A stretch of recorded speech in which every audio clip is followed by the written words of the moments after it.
Well, good evening, residents of Everett, Washington. I'd like to call to order the City of Everett Council meeting of March 12th, 2025. For information on council meetings and how to participate, please visit everettwa.gov/city council. Clerk, will you please take the roll? Mayor Franklin, Excused? Vice President Zarlingo. Here. Councilmember Fossey, Excused? Councilmember Bader, Here. Councilmember Ryan. Here. Councilmember Vogely. Here. Councilmember Tui. Here. President Schwab. Here. At this time, I'd like Councilmember Tui to lead us in the Pledge of Allegiance. Please rise. To the flag of the United States of America, and to the republic for which it stands, one nation, under God, indivisible, with liberty and justice for all. Thank you. And at this time, I'd like Vice President Zarlingo to read the land acknowledgement. This council acknowledges the original inhabitants of this place, the Snohomish people, and their successors, the Tulalip tribes. Since time immemorial, they've hunted, fished, gathered on, and taken care of these lands and waters. We respect their sovereignty, their right to self-determination, and honor their sacred spiritual connection with the land and water. We will strive to be honest about our past mistakes and bring about a future that includes their people, stories, and voices to form a more just and equitable society. Thank you. And going to old business, do I hear a motion to approve the minutes for March 5th, 2025? Councilmember Ryan, so moves. Second, Councilmember Bader. Thank you. Motion and second's been made. Clerk, please take the roll. Vice President Zarlingo. Yes. Councilmember Bader, Yes. Councilmember Ryan. Yes. Councilmember Vogely. Yes. Councilmember Tui. Yes. President Schwab. Yes. At this time, I would like to make an introduction to a proclamation citywide. And as a previous member of the Snohomish County Red Cross, this is an honor to be here to declare this proclamation. And I will read it, and there'll be a vote from council on the proclamation. Whereas since Clara Barton founded the American Red Cross more than 140 years ago, generation after generation has stepped up to deliver relief and care across our country and around the world, bringing the best of our humanity in times of crisis. And advancing this noble mission, disaster response volunteers, blood and platelet donors, veteran support volunteers, and supporters who give back through local disaster planning and training initiatives remain unwavering in their commitment to prevent and alleviate human suffering in the face of today's emergencies. And in March, we celebrate American Red Cross Month by recognizing the compassion acts of people in the city of Everett and by renewing our commitment to lend a helping hand to our neighbors in need. And local Red Cross volunteers respond multiple times each week to home fires affecting our friends and neighbors, staff and support blood donation drives, install residential smoke detectors, and instruct community members in CPR and other life-saving techniques. And many of these volunteers also answer the call to respond to disasters throughout our country and internationally. Whenever and wherever disasters occur, including the recent fires in California and last fall's devastating hurricanes on the East Coast. And these volunteers generously contribute shine and a beacon of hope in the people's darkest hours, whether by delivering shelter, food, and comfort during disasters, providing critical blood donations for hospital patients, supporting service members, veterans and their families, saving lives with first aid, CPR, AED, and other skills, or delivering international aid and reconnecting loved ones separated by global crisis. And we recognize that the work to uplift communities made possible by those selfishly answer the calls to help. We support the Red Cross mission to alleviate human suffering and ask all to promote its humanitarian goals. Now, therefore, on behalf of Cassie Franklin, Mayor of the City of Everett, and on behalf of the City Council, I do hereby proclaim March 25th as American Red Cross Month. If I could get a motion from the council to support the proclamation. Councilmember Ryan, so moves. Second the motion. Motion and seconds made. Clerk, please take the roll. Vice President Zarlingo. Yes. Councilmember Bader. Yes. Councilmember Ryan. Yes. Councilmember Vogely. Yes. Councilmember Tui. Yes. President Schwab. Yes, and thank you very much. Do we have any members from the Red Cross here? Thank you.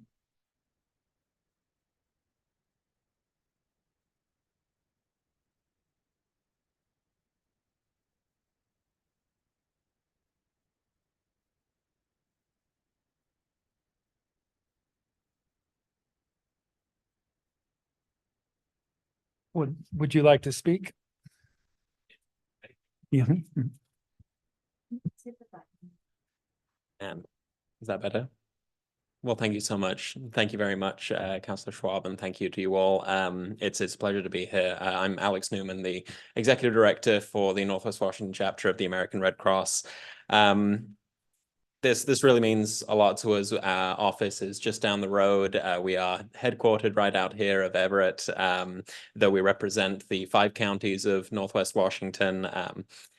Our responses over the last fiscal year included 170 disaster responses in 1 year alone locally. It's an enormous time for response, and we can only do that with the support of our volunteers, donors, and partners like you all, including also many hundreds of units of blood collected just here in Everett alone, thousands of services provided to our service members and their families out of Naval Station Everett.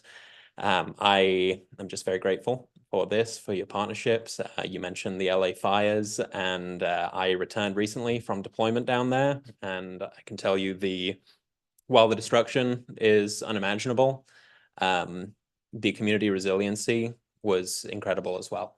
And so much of that comes from partnerships of local governments, local partners, people like you all. So we really appreciate your support, and I look forward to working with you more in the coming days, months, years as we build a more resilient community together. Thank you so much. Thank you. All right, now it's time for public comment, which includes written comment acknowledgement. Under our rules, written comments shall be considered in the same manner as oral comments. All submitters must provide your name and city of residence. Good evening, Angie. Do we have any written comments? Anyone here to speak? Good evening, President Schwab. We have received one written comment from Andrea Tucker regarding Port Gardner collaborative cleanup, and that was provided to Council, Legal, City Clerk, and Administration to be part of the record. And we have one individual in chambers for public comment. So if Joseph could please come to the podium. And if you could state your full name, city of residence, and you have 3 minutes to speak. Very good. My name's Joseph Stremick. I've been living in Everett for 23 years. I am embarrassed to say this is my 3rd city council meeting. I'm here to ask all of us actually about the role of the city of Everett in an uncertain climate regarding the federal government.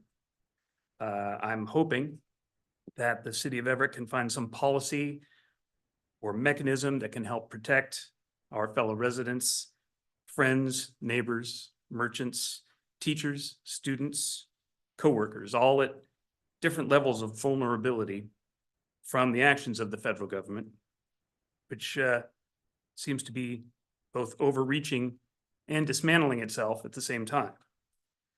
I've never wanted to be so wrong in my life. I'm asking everyone here, myself included, what we are willing to do, what we are willing to risk to protect each other, our friends and neighbors, communities. It can be something as small as speaking up when you overhear someone expressing support for mass deportations or anti-trans orders. These actions, no matter how small, are significant. And it's better to ask these questions of yourselves now than to be unprepared if and when we witness the abuse of power. There's no wrong answers. I'm just asking for people to give it some thought. I would like the residents of Everett to feel safe and empowered and free and confident in our city. Thank you. Thank you. And that concludes our public comment. Okay, thank you. On to Oh, okay. Was there a form that you completed? Okay. Go ahead and you state your full name, city of residence. You have 3 minutes to speak. My name is Julie Smith and I live in the city of Everett. So thank you for letting me speak this evening. Some of you may recognize my name as chair of the Everett Salary Commission until recently, and also a member of the Snohomish County Board of Health. However, today I'm here to address critical failures and how law enforcement failed to respond to a missing persons and active mental health crisis. My testimony is deeply personal as it's stemming from the tragic loss of my fiance, Angela Kaylee Lonnie Silva, on March 2nd.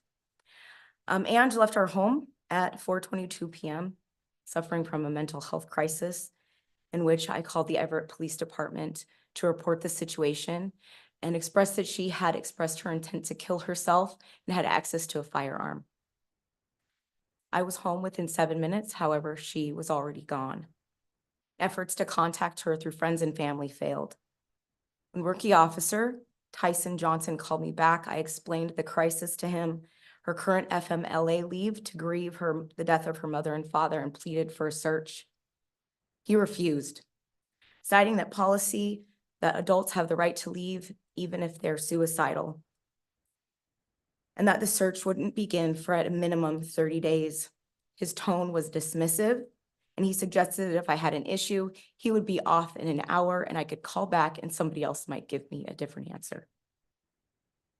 He entered her license plate into the system, but provided no clarity on its impact. Around 2 a.m., I spoke with an Officer Chen, stated that no progress had been made, and the case was low priority because Ange had been depressed and had owned the firearm for over a year. They additionally declined to search. I desperately contacted the Kirkland Police Department for a welfare check at her mother's home where the firearm was located, and the call was transferred to Bothell PD due to annexation issues. An officer called Ange's stepfather instead of doing the welfare check and never inquired about the firearm. After canvassing neighborhoods, footage did show that Ange did go to her home, and we later discovered that the firearm was missing. But on March 3rd at 3 p.m., I insisted on filing a missing persons report with the Everett Police Department and was repeatedly dissuaded by the person who took my call, stating it would require paperwork.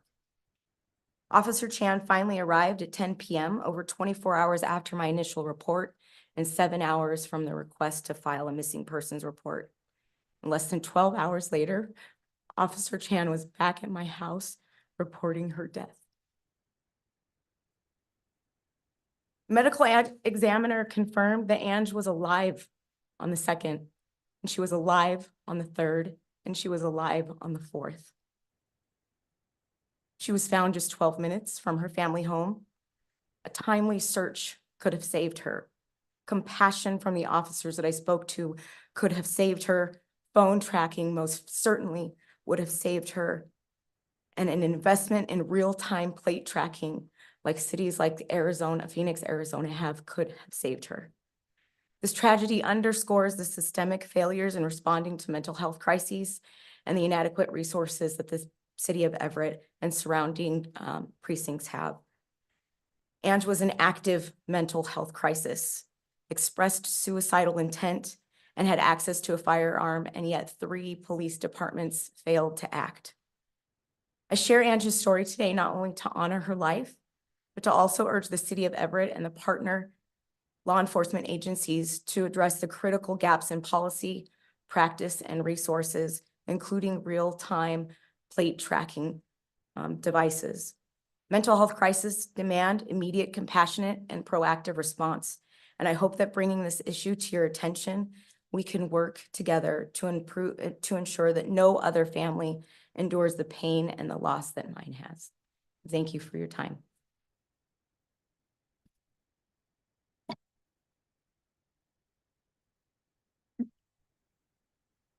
Okay, thank you.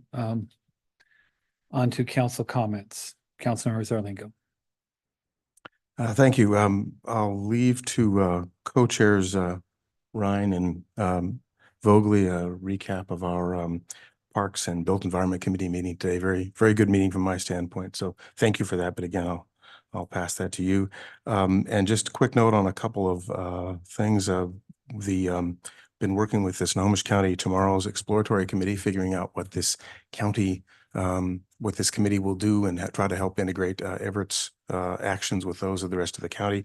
But more news in that in the future as that committee does its work.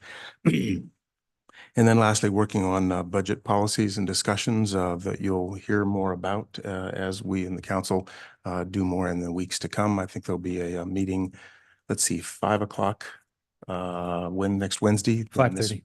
It's 5:30 in this room, a full council budget committee meeting. So you'll hear more about these things then as we work through this. And that's all for me. Thanks. Thank you, Councilmember Bader. Thanks, Council President Schwab. Just real quick, last week was Puget Sound Regional Council Growth Management Policy Board. And other than approving a few of the other cities' comp plans, have fascinating every 2-year household travel survey program. Fascinating data that they shared with us. And if anyone's interested, you can find that on the Puget Sound Regional Council Growth Management Policy Board part of the website. Just interesting thing talking about how we travel to and from work and other journeys as well. So if you're interested in that type of thing, and if you can't find it, I'd be glad to send the link to anyone who's interested. Other than that, no other report or comments. Thank you. Councilmember Ryan. Thank you. Thank you, Joseph, for sharing tonight. And thank you, Julie, too, for honoring Andrew's memory. Thank you. We hear you. And also a thank you to former Judge Janice Ellis for bringing to our attention the Red Cross Month proclamation. In my other hat, I got to field it at the county as well. And so it's great to be able to support the good work that you guys do. On Monday, I attended the Port Gardner meeting, and on Monday, I attended the Port Gardner Neighborhood Association meeting, and there was a great presentation by Corey Hurt on the city's progress on the Vision Zero plan. They're working to use, the current stage of the plan is that they're working to use data and community input to build a traffic safety plan. And the key element of this is the community input portion. There's a city website, everettwa.gov/Vision Zero. And on that website right now is an interactive map where you can, community members can zoom in on specific intersections and roadways to identify opportunities for improvement. And this input is going to help develop that final plan and inform that work. So the cutoff's on Monday for community input. So if there's an intersection near your house that you've just had enough of, this is a great time to make sure your voice is heard. There's also a presentation from the city on the urban and community forest plan, which is a partnership in conjunction with the Conservation District of Snohomish County. So I encourage folks to visit the website, pull up the map, see if you're in a qualifying area, and that you would qualify for a free tree and also some maintenance programs. Also at the meeting, there was good news from the weekend cleanup that the Port Gardner Neighborhood Association sponsored and hosted. The cleanup was near Andy's place, and after the cleanup, the Port Gardner Neighborhood Association Chair, Andrea Tucker, shared. Just a quick note to recognize Captain Fairchild and Deputy Chief Hendrickson for their time and extracurricular work on the Port Gardner Collaborative Cleanup on Saturday, March 8th. It took place in the Longfellow portion of the Port Gardner neighborhood with emphasis on Compass Behavioral Health, Andy's Place, Broadway, Lombard, and Oaks Avenue. The participants included the CFO and Chief Medical Officer of Compass, Everett Police Department, residents of Andy's Place, County Council Vice President Megan Dunn, Everett Station District Alliance, and Port Gardner Neighborhood Association Chair and Vice Chair, and several resident neighbors from Lombard and Oaks Avenue. Additional thanks to Kelly in Public Works, who manages the Adopt a Street program and provided us with safety supplies and trash bag pickup of approximately 30 bags of trash. So it's my understanding they patrolled, went up and down most of the alleyways to collect trash, and they plan to do another cleanup in the future. So thanks everybody for participating.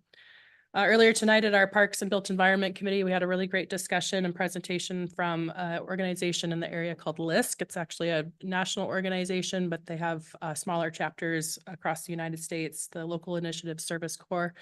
And they talked about work that they've been doing in the Casino Road area to plan for and prevent displacement, the work that they've been doing in the community and centering the voices of the people in the Casino Road area.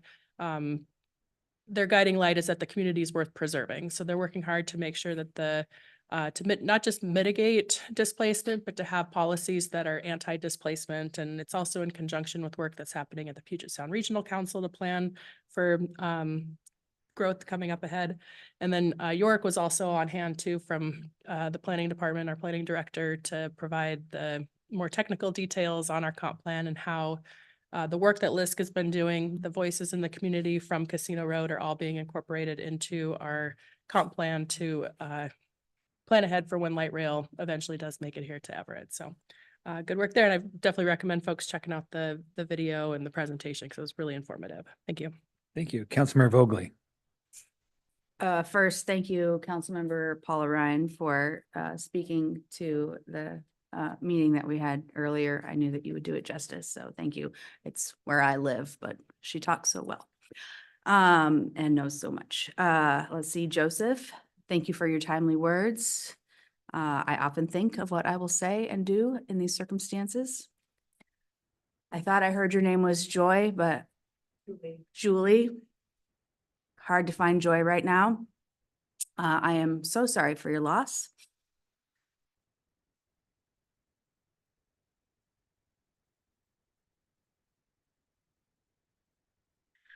I don't know how to help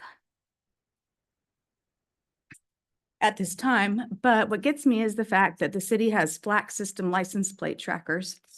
I hope the mayor gets back to you about EPD policy decisions. And what I had already written is Westmont Holly Neighborhood Association meeting was well attended with presentations by EPD, Bunker Arts Collective, and the Planning Department. I was able to step in for Councilmember Paula Ryan at the Glacier View neighborhood meeting, my first time in their space. Thank you for having me. They had a lively discussion about the comprehensive plan, property and building setbacks for the comp plan and light rail and the interurban trail. And some interesting stuff that I just don't know anything about. So maybe I'll ask somebody in my off time. They're looking forward to having the mayor at their next meeting in May. I met with Chris Collier from AHA to discuss housing in the region. And of course, right here in Everett, and a common concern I hear from folks engaged in housing discussions is, why isn't housing being built at the rate that we allow it? Or that this, they don't usually say that, whatever. Why isn't housing being built at the rate that it is allowed? We don't have an answer for that, but it will likely get even more difficult in the near term due to tariffs on building materials from Mexico and Canada. Mexico is a heavy supplier of gypsum for drywall, and Canada is a major supplier of lumber. With all the things happening in our country, I'm excited to watch Change, Not Charity, the Americans with Disabilities Act on PBS, which premieres Tuesday, March 25th at 9 p.m. It's a very important piece of history in American civil rights. Thank you. Thank you. Councilmember Tui. Yeah, I want to thank our guests this evening, and Julie, I also am very sorry for your loss. I'm sorry for the set of circumstances. Don't quite understand all of that, but Jennifer, if we could at our next Health and Safety Committee meeting, just review the process, the procedures on mental health crises and response. And I know that we've been over it before, but I think it would be good to just review that. I know there are resources in the community for suicide. I don't know if any of that was brought up with that, but anyway, so that would be great to have that. And then I did attend the Cultural Commission meeting on Monday, welcomed a couple new commissioners, and we had a lot of great updates on some exciting projects that are in the queue. And that's all I have. Thank you. Julie, I'm sorry for your loss. We can't bring her back, but I appreciate you speaking with your heart, and perhaps we can do something to prevent it in the future, so we don't have to hear another circumstances like your own. Just a reminder, on the 19th, as Councilmember Zarlingo brought up, our meeting's at 5:30, and the plan was to take a little bit of the ice off our meeting. So if we don't finish all of our discussion during that period, we'll just we'll have one extended in our council meeting. Also, I just sent out today a bullet point list of, it's basically a summary of what we discussed in our retreat. That is not a promotion of a particular item, but just rather just a list of items. Councilmember Zarlingo and Councilmember Tui and I met with Bailey to summarize again, because it had been a little while since the retreat. So take a look at that. And that's really for you to stimulate some ideas that we'll bring up in public at our budget committee. I met yesterday with the Forest Park Neighborhood Association, and they had a lively discussion. It seems like the themes are similar. The growth plan is finally getting a lot more attention with the same sort of questions that were brought up, it sounds like, in your committee. One of the answers for why builders aren't building, so because most of Everett is already upzoned beyond what we're actually developing. I think Councilmember Zarlingo could back me up on this. We have had a lot of discussions with builders, and they're telling us that the same costs down south, and they can charge more for rents. So until it's fiscally, from their point of view, fiscally more profitable for them to build more, it's going to be a slow process until, as it was mentioned earlier, until we get a light rail or 3 light rail stations in the city. There's still a lot of discussion about that. And then, of course, traffic speeds is a very common theme in just about every neighborhood group that I attend in my area. Okay, so moving on to administration. Jennifer, you have a report? Yeah, just a reminder, next week during the regular meeting, we have another briefing on the comprehensive plan, and opportunity to bring any ideas for amendments to that. That's the highlight next week. And then I just wanted to share an opportunity that is for the community and partner agencies, but also council members if you're interested. Our community development team is holding an event to connect over coffee. It's at the Carl Gibson Center on Wednesday, April 9th at 1:30 p.m. Their event is focused on safety, so it should be a good chance to learn about SEPTED principles that I know various council members have brought up several times. So it's at 1:30 on April 9th, and yeah, so partner agencies of community development, but also for the public and council's invited. Yeah, all right. Okay, how about our city attorney, David Hall? No report, no executive session. Thank you. Thank you very much. Okay, moving on to our consent items. We have 10 consent items, 1 through 10. Move to approve the 10 consent items. Councilor Ryan seconds. Okay, motion and seconds been made. Clerk, please take the roll. Vice President Zarlingo. Yes. Councilmember Bader. Yes. Councilmember Ryan. Yes. Councilmember Vogely. Yes. Councilmember Tui. Yes. President Schwab. Yes. Okay, so moving on to proposed action items. Items 11 and 12 have been read into the record. Is there any questions at this point for items 11 and 12? Okay, hear none. Moving on to item 13, first reading, Council Bill 2502-19. Adopt an ordinance amending ordinance number 4019-24 entitled A Special Improvement Project entitled Thornton A. Sullivan Park Floating Dock Repairs to accumulate all costs for the project. Third and final reading, March 26, 2025. Are there any questions? Councilmember Zalingo. Just a brief comment that I'm happy to see some of that. Thornton Sullivan Park's been in the city's inventory for more than a century now. It's been a park for a little over a century and very heavily used, and a great and judicious use of city resources. In this case, I think they are doing some modest rework on docks to extend their lifetime without expending the money right now to replace those. Even though I think you might be able to justify that, I see the point about trying to be careful with the public's money on the things that are the highest leverage, and especially in terms of parks. So thanks to Parks and Facilities for that. Okay, no more questions. So third and final reading is March 26. All right, moving on to action items. Item number 14, Council Bill 2502-14. Third and final reading, adopt an ordinance creating a special improvement project entitled Forest Park Entry Driveway Repave Project to accumulate all design and permitting costs for the project in the amount of $50,000. Do I hear a motion? Councilmember Bader so moves. Second the motion. Motion and seconds been made. Are there any questions? Okay, hearing none. Clerk, please take the roll. Vice President Zarlingo. Yes. Councilmember Bader. Yes. Councilmember Ryan. Yes. Councilmember Vogely. Yes. Councilmember Tui. Yes. President Schwab. Yes.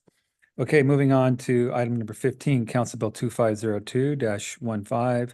Third and final reading, adopt an ordinance creating a special improvement project entitled Lowell Park Playground Replacement to accumulate project costs in the amount of $575,000. Do I hear a motion? Councilmember Ryan so moves. Second the motion. Motion and second's been made. Are any questions? Councilman Ryan? No question. Just wanted to give another shout out to Parks team for their great outreach to the Lowell neighborhood on this project. Thank you. Okay, thank you. All right, clerk, please take the roll. Vice President Zarlingo. Yes. Councilmember Bader. Yes. Councilmember Ryan. Yes. Councilmember Vogely. Yes. Councilmember Tui. Yes. President Schwab. Yes, okay. Moving on to item number 16, Council Bill 2502-16, third and final reading, adopt an ordinance creating a special improvement project entitled Parks and Downtown Restrooms Access Control Project to accumulate all costs for the project. Do I have a motion? So moved. Second that motion. Okay, questions or comments? Councilman, wait, I just have a question I've been asked. I don't think this involves all of the park restrooms. And I couldn't really find a list of which ones, if we can. Bob Letter, Parks and Facilities. This involves most all of the restrooms. Okay, great.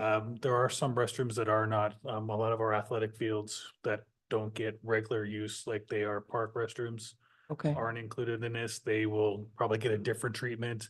We're looking at putting in like a cipher or lock on those that we give to the users, the ball field users, the athletic field users. okay, We have a restroom down at Rotary Park. It's kind of more of like a permanent vault toilet. We're not planning on spending resources doing that for this one. Howarth Park, the main restroom there doesn't have a lot of electrical and other amenities. Until that gets upgraded, no, we wouldn't be doing this type of work on that restroom either. Okay. But most all of the other restrooms great. are getting this. Okay, thank you so much. Appreciate it. any other questions? Councilmember Zarlingo? I think I should probably recognize there was one, I guess it didn't quite qualify as a public comment, but a question and a thank you from a resident for this effort. You clarified their questions and they were happy with that, and they thought that was a positive step. So I'm happy to see that stuff, happy to see the responsiveness and something that's as basic for all of our needs. They were pretty supportive of the overall project. Even after I gave them the answer, they were still supportive of the project. Thank you. Okay, no further questions or comments. Clerk, please take the roll. Vice President Zarlingo. Yes. Councilmember Bader. Yes. Councilmember Ryan. Yes. Councilmember Vogely. Yes. Councilmember Tui. Yes. President Schwab. Yes, and with no further business, we are now adjourned.